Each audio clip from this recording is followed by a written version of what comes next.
Le Conseil constitutionnel qui effectivement va rendre son avis sur cette extension du pass sanitaire et cette obligation vaccinale pour les soignants. Les sages du Conseil constitutionnel qui ont reçu ces derniers jours beaucoup de courriers qui font part d'inquiétudes, des courriers de syndicats, d'avocats ou de citoyens qui se sont ainsi joints ces dernières heures à la saisine du Conseil constitutionnel. Martin Bourdin.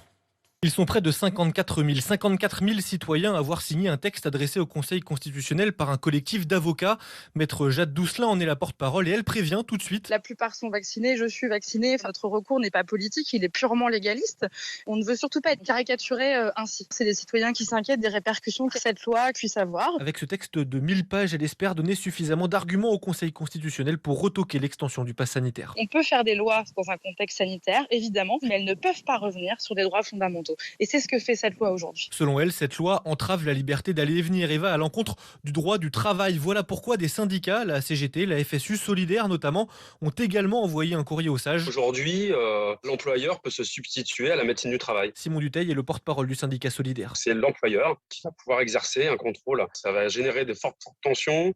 Entre collègues, il y a danger en fait. Et si le Conseil constitutionnel valide la loi, demain, le collectif d'avocats promet déjà de défendre les citoyens qui ne la respecteraient pas et qui seraient victimes d'effets jugés pervers.